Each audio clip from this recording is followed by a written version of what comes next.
Sa ngalan ng Ama, ng Anak at ng Espiritu Santo, Amen. sumainyo ang Panginoon. At sumayo rin. Mga kapatid, halinan dumulog sa banal na hapag ng Panginoon. At upang tayo maging marapat makibahagi sa ating pagdiriwang, aminin natin ang ating mga kasalanan.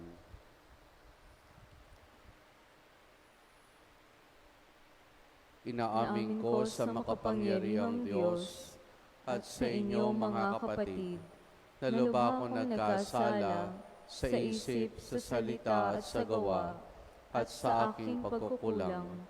Kaya isinasamo ko sa mahal na Birheng Maria, sa lahat ng mga anghel at mga banal, at sa inyo mga kapatid na ako'y panalangin sa Panginoong ating Diyos. Kawan tayo ng makapangyarihang Diyos, patawarin tayo sa ating mga kasalanan, at patnubayan tayo hanggang sa buhay na walang hanggan. Amen. Amen.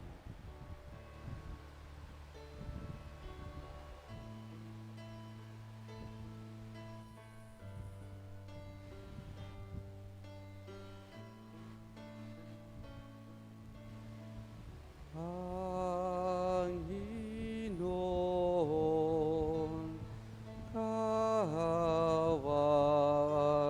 mo kami.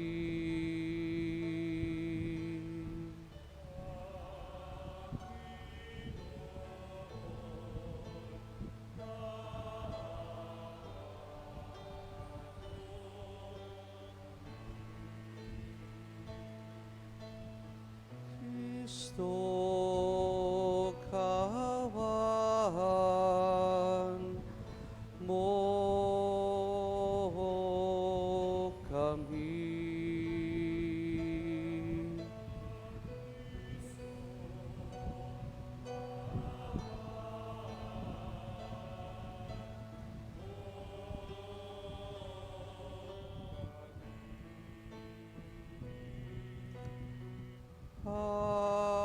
Panginoon, kawan mo kami.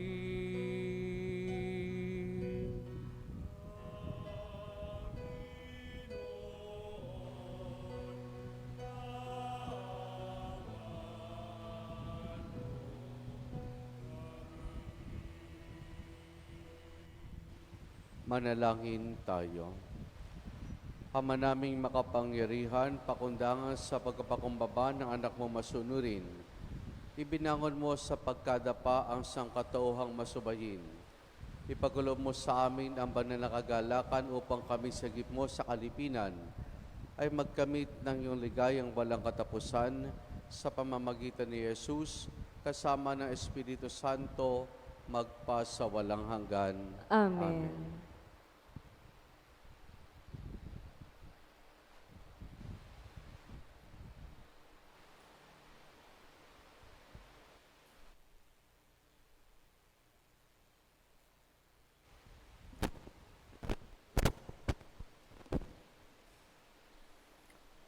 Ang salita ng Diyos mula sa aklat ng Henesis.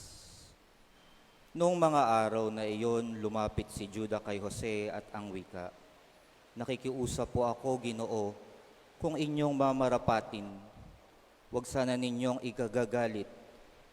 Ang palagay ko sa inyo'y para na kayong Faraon. Ginoo, tinanong ninyo kung mayroon pa kaming ama at kapatid. Ang tugon po namin ay may ama kaming matanda na at bunsong kapatid na anak niya sa katandaan. Sinabi pa naming patay na ang kapatid nito at siya na lamang ang buhay na anak ng kanyang ina, kaya mahal na mahal siya ng aming ama. Iniutos ninyong dalhin siya rito upang inyong makita. Ang wika naman ninyo'y, hindi na ninyo kami tatanggapin dito kung hindi namin siya maihaharap sa inyo. Ang lahat ng ito'y sinabi namin sa aming ama nang umuwi kami. Muli kaming inutusan ng aming ama na pumarito upang bumili ng pagkain. Ipinaalaala namin sa kanya na hindi ninyo kami tatanggapin kung hindi kasama ang bunso naming kapatid. Sinabi po niya sa amin, alam naman ninyo na dalawa lamang ang anak ng kanilang ina. Wala na ang isa. Maaring niluray ng mabangis na hayop. At kung ang natitira ay isasama pa ninyo, maaaring mamatay ako sa dalamhati. Hindi na mapigil ni Jose ang kanyang damdamin, kaya pinaalis niya ang kanyang tagapaglingkod. Nang sila na lamang ang naroon, ipinagtapat ni Jose sa kanyang mga kapatid kung sino siya. Sa lakas ng kanyang iyak, narinig siya ng mga Ehipsyo, kaya't ang balita'y mabilis na nakarating sa palasyo. Ako si Jose, ang pagtatapat niya sa kanyang mga kapatid. Buhay pa bang talaga ang ating ama? Nagulantang sila sa kanilang narinig at hindi nakasagot. Lumapit kayo, wika ni Jose. Lumapit nga sila at nagpatuloy siya sa pagsasalita. Ako nga si Jose, ang inyong kapatid na ipinagbili ninyo sa Ehipto. Ngunit huwag na ninyong ikalungkot ang nangyari. Huwag ninyong sisihin ang inyong sarili sa ginawa ninyo sa akin. Ang Diyos ang nagpadala sa akin dito upang iligtas ang inyong buhay. Ang salita ng Diyos. Salamat sa Diyos. Gunitain ng malugod ang dakilang gawa ng Diyos. Gunitain ng malugod ang dakilang gawa ng Diyos. Sa lupain nila'y mayroong tagutom na ipinarating ating Panginoon. Kung kaya nagdahop sila sa pagkain, subalit ang Diyos sa unahan nila'y may sugong lalaki tulad ng alipin. Ibinenta nila ang batang si Jose. Gunitain ng malugod ang dakilang gawa ng Diyos. Mga paa nito'y nagdanas ng hirap ng ito'y ipangaw. Pati leeg niya'y pinapagkwintas ng kolyar na bakal. Hanggang sa dumating ang isang sandali na siya'y subukin nitong Panginoon na siyang nangakong siya'y tutubusin. Gunitain ng malugod ang dakilang gawa ng Diyos. Ang kinasangkapan niya'y isang hari, siyang nagpalaya. Pinalaya siya nitong haring ito na namamahala. Doon sa palasyong tahan ng hari, pinapamahala sa buong lupain. Si Jose ginawa niyang katiwala. Gunitain ng malugod ang dakilang gawa ng Diyos.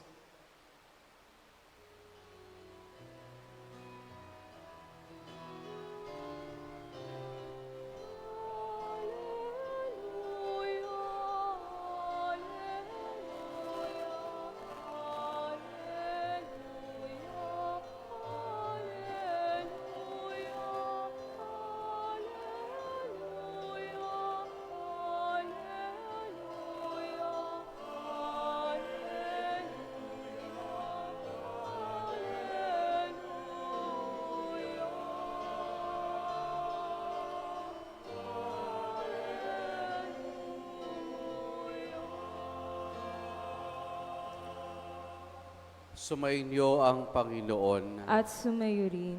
Ang mabuting balita ng Panginoon ayon kay San Mateo. Papuri sa iyo, Panginoon. Noong panahong iyon, sinabi ni Jesus sa kanyang mga apostol, "Humayo kayo't ipangaral ninyo na malapit ng maghari ang Diyos. Pagaling ninyo ang mga may sakit at buhayin ang mga patay. Pagaling ninyo ang mga ketongin at palayasin ang mga demonyo. Yamang tumanggap kayo ng walang bayad, magbigay naman kayo ng walang bayad. Huwag kayong magdala ng salapi, maging ginto, pilak o tanso sa inyong mga lukbutan. Huwag din kayong magdala ng supot sa inyong paglalakbay ni bihisan, pampalit ng panyapak o tungkod, sapagkat ang manggagawa ay may karapatan sa kanyang ikabubuhay. At saan mang bayan o nayon kayo dumating, humanap kayo ng taong karapat-dapat pakituluyan at manatili kayo roon habang kayo nasa lugar na iyon. Pagpasok ninyo sa bahay, sabihin ninyo, maghari nawang kapayapaan sa bahay na ito.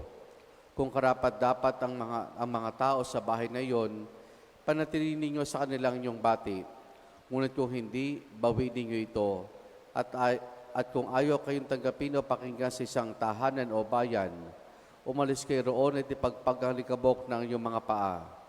Sinasabi ko sa inyo na sa araw ng paghukom, ay higit na mabigat ang ipaparusa sa mga tao sa bayang yaon kaysa dinanas sa mga taga-Sumora at taga-Sodoma o taga-Gomora.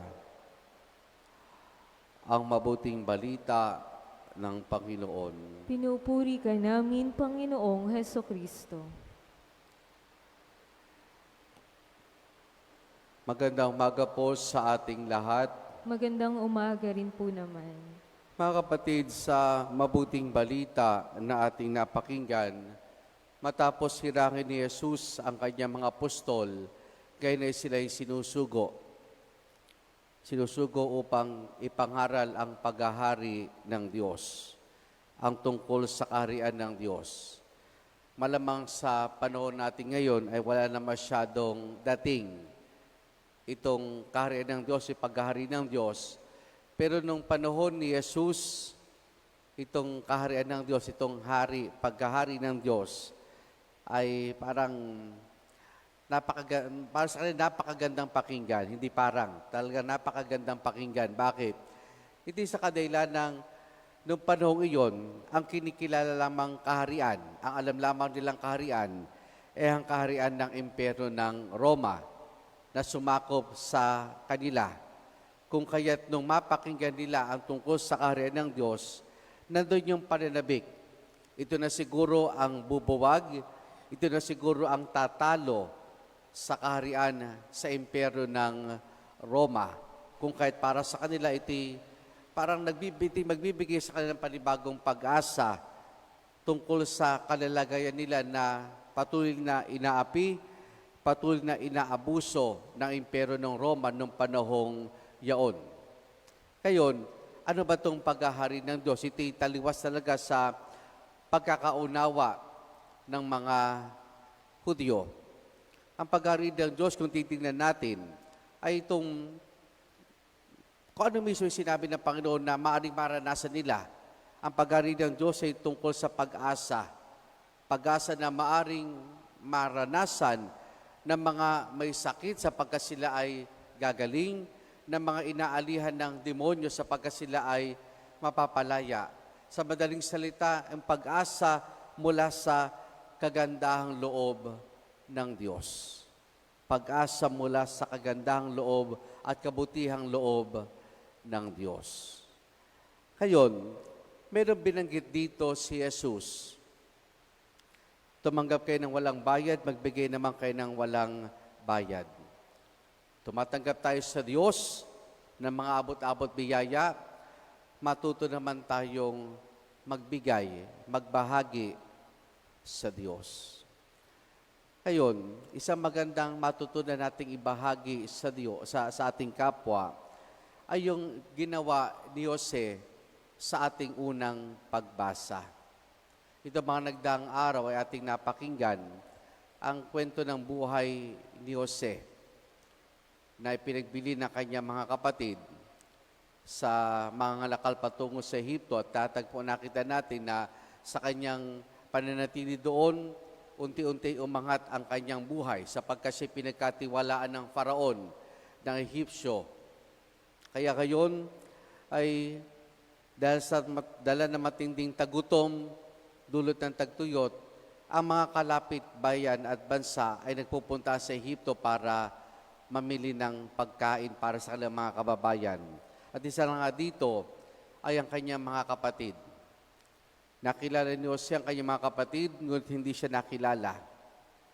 Pero sa pagkakataon ito sa ating unang pagbasa, inihayag ni Jose ang kanyang totoong pagkatao. Pero bukod sa pagpahayag ni Jose ang totoo niyang pagkatao, inihayag niya na pinatawad na niya ang kanyang mga kapatid. Pinatawad na niya ang kanyang mga kapatid sa lahat ng ginawa nila sa Kanya. Tumanggap kayo ng walang bayad, magbigay kayo ng walang bayad. Siguro ito isa sa mahalagang dapat na ibigay natin. Ibahagi natin sa ating kapwa. Yung pagkapatawad. Yung pagkapatawad sa ating kapwa.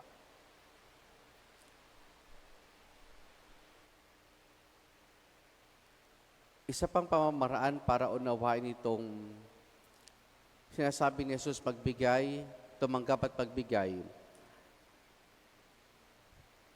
Yung kataga ng mga Amerikano na pay it forward. Pay it forward. Ano pa yung pay it forward?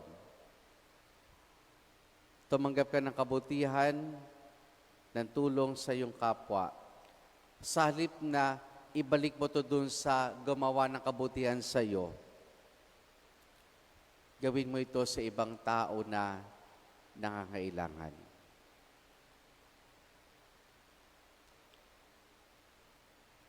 Sa halip na ibalik mo ito dun sa gumawa sa iyo ng kabutihan, ipasa mo ito, ibigay mo ito sa sinumang tao na maari nangangailangan ng tulong. Tumanggap tayo ng tulong sa Diyos, tumanggap tayo ng tulong sa iba. Pag tayo binigyan ng pagkakataon na makatulong sa ibang tao, gawin natin. At kung sakaling tatanawin niya ng utang loob ito, direkta sa atin din, para ibabalik sa atin, hindi na sasabihin natin, gawin mo iyan sa mga taong nangangailangan na makakasalamuha mo sa iyong paglalakbay. Mga kapatid, ang paghari ng Diyos ay tungkol sa pag-asa, kabutihan, pagkapatawad, pagtulong. Kung ito'y hindi naunawaan ng mga Hudyo ng panahong iyon, tayo pinagkalooban ng Diyos sa pagkakataon upang higit na maunawaan ang tungkol sa paghahari. Ito yung paghahari ni Jesus sa ating buong buhay. At ang paghahari ni Jesus sa buong buhay natin ay nangangahulugang pagsasabuhay ng kanyang kabanalan. Amen.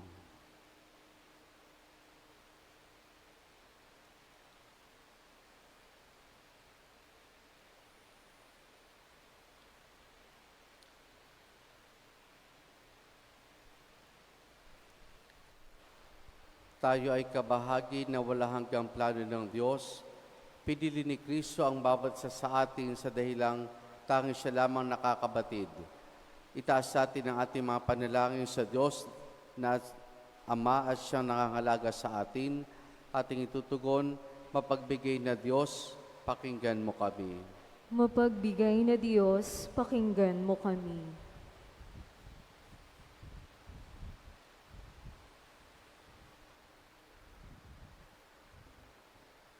Ang simbahan naway patuloy na mag-anyaya at magsubo ng maraming pang misyonero upang ipahayag ang kaligtasan ng Diyos.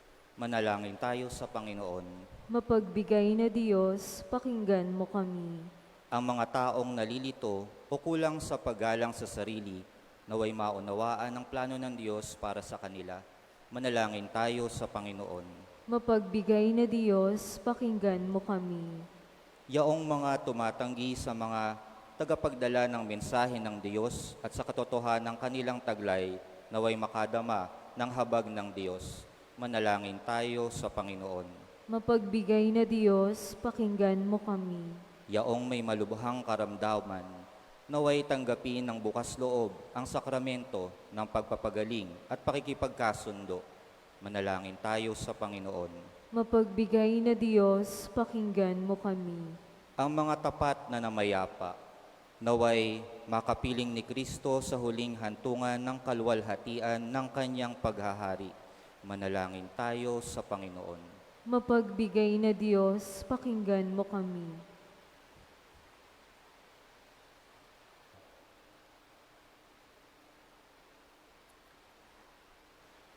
Ama ng aming Panginoong Hesukristo, inanpon mo kami bilang iyong mga anak.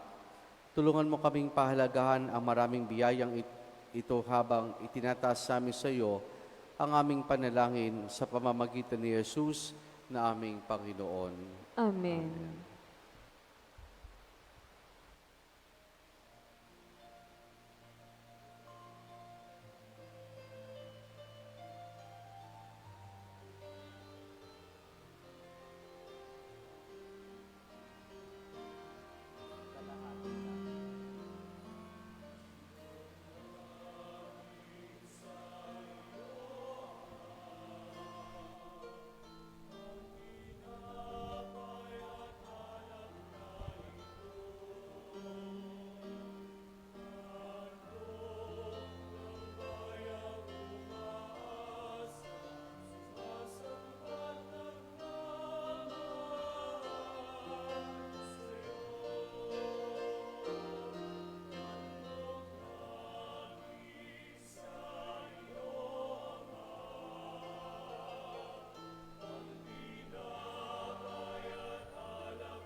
Manalangin kayo mga kapatid upang ang paghahain natin ay kalugdan ng Diyos sa amang makapangyarihan. Tanggapin nawa ng Panginoon itong paghahain sa iyong mga kamay, sa kapurihan niya at karangalan sa ating kapakinabangan at sa buong sambayanan niyang banal.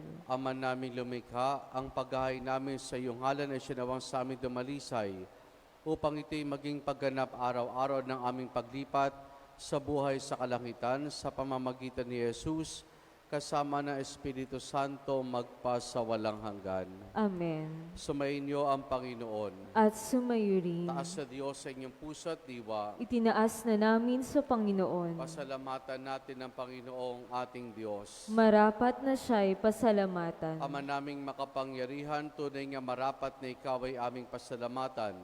Sa iyong kagandaang loob, kami yung binukod upang yumay tampok sa kadaklan mong lubos. Kahit na ikaw ay aming tinaligdan dahil sa aming pagkasalawahan, gumawa ka pa rin na magandang para may manguna sa amin para ikaw ay balikan.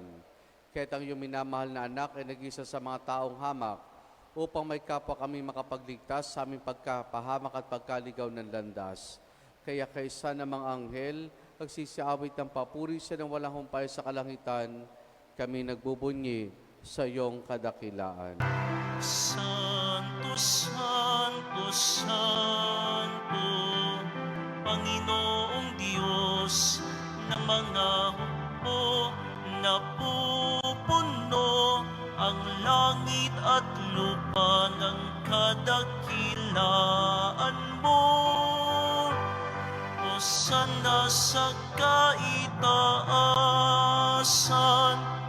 pinagpalang naparirito sa ngalan ng Panginoon. Hosana sa kaitaasan.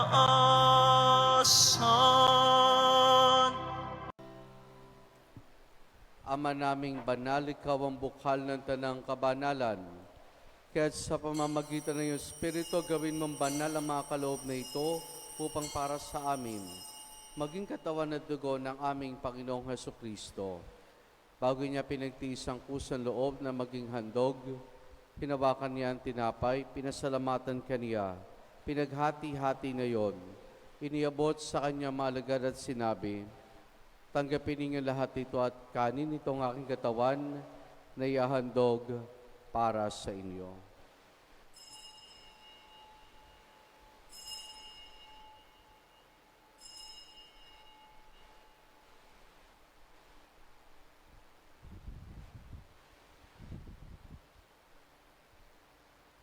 Gayun din naman nang matapos ang hapunan, hinawakan niya ang kalis. Muli kanyang pinasalamatan. Iniabot niya ang kalis sa kanyang mga alagad at sinabi, "Tanggapin ninyo lahat ito at inumin itong kalis ng aking dugo, ng bago't wala hanggang tipan. Ang aking dugo na ibubuhos para sa inyo at para sa lahat sa kapagpapatawad ng mga kasalanan. Gawin ninyo ito sa pag-alaala sa akin."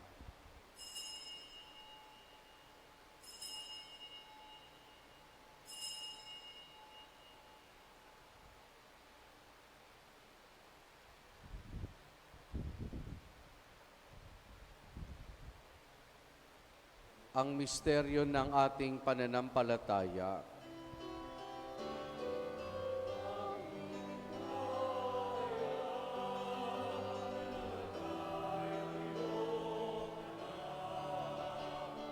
Nabuhay bilang Mesiyas at magbabalik sa wakas para makatayag sa lahat. Ama, ginagawa namin ngayon ang pag-alaala sa pagkamatay at muling pagkabuhay ni iyong anak. Kaya tiniyalay namin sa iyo ang tinapay na nagbibigay buhay at ang kalis na kakaloob ng kaligtasan.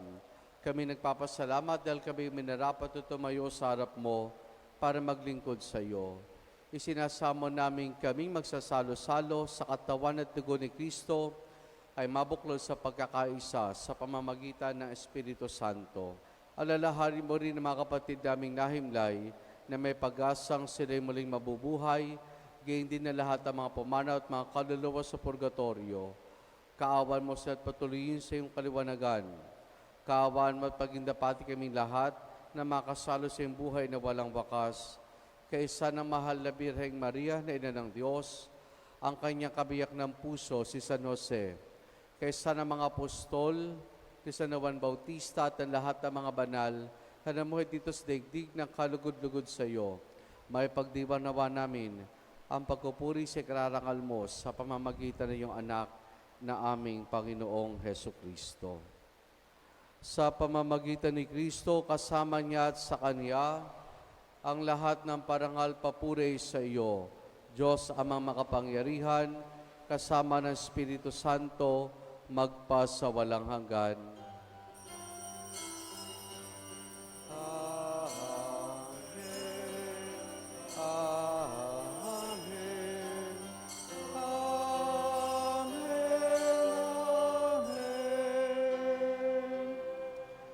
Sa tagubiling mga nakagagaling na utos sa turo ni Jesus na Panginoon natin na Diyos, ipahayag po natin ng lakas loob.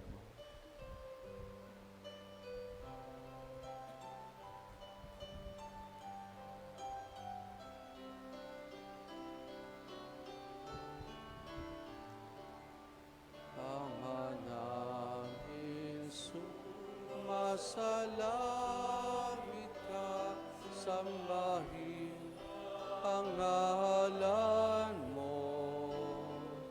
Mapasa amin ang kaharian mo, sundin ang loob mo.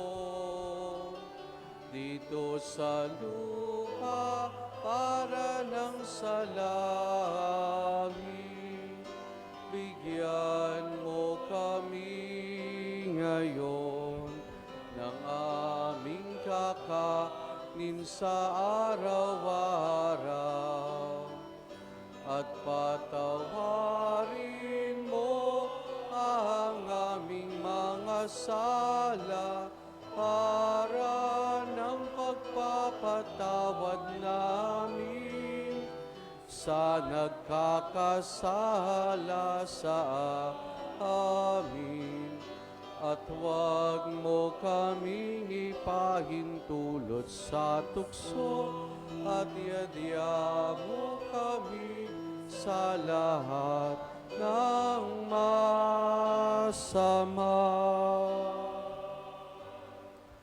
Hinihiling namin kay Maria sa lahat ng masama, pagkalooban ng kapayapaan, araw-araw iligtas sa kasalanan, at ilayo sa lahat ng kapahamakan, samantalang aming masayang pinananabikan ang dakilang araw ng pagkapahayag ng tagapagligtas naming si Jesucristo. Sapagkat ang kaharian at kapangyarihan at ang kaluwalhatian magpasawalan.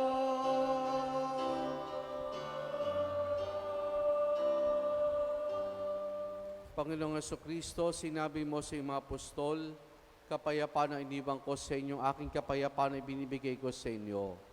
Tunghayan mong aming pananampalataya at huwag ang aming mga pagkakasala.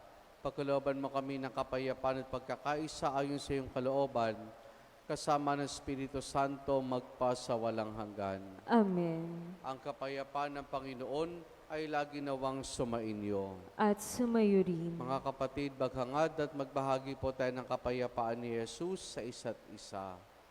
Peace be with you po. Kordero ng Diyos na nag-aalis ng mga kasalanan ng sanlibutan, maawa ka sa amin. Kordero ng Diyos na nag-aalis ng mga kasalanan ng sanlibutan, maawa ka sa amin. Kordero ng Diyos na nag-aalis ng mga kasalanan ng sanlibutan, ipagkaloob mo sa amin ang kapayapaan. Narito si Jesus, ang kordero ng Diyos. Siya nag-aalis sa mga kasalanan ng sanlibutan. Mapalad ang mga inaaniya niya makiisa sa kanyang banal na piging. Panginoon, hindi ako karapat-dapat na magpatuloy sa iyo, ngunit sa isang salita mo lamang ay gagaling na ako.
Manalangin tayo. Ama naming mapagmahal, kami yung pinapakinabang ay loobay mo laging lumingon sa pinanggalingan nang tinanggap namin ngayon para pagsaluhan sa pamamagitan ni Jesus kasama ng Espiritu Santo magpasawalang hanggan. Amen. Sumainyo ang Panginoon At sumayo rin. at pagpalaing tayong lahat ng mabutit mapagmahal na Diyos Ama, Anak at Espiritu Santo. Amen. Naialay na natin ang pagdiriwang ng banal na misa, kumain tayong taglay ang kapayapaan at pag-ibig ng Panginoon. Salamat sa Diyos. Purihin po natin ang ating Panginoon.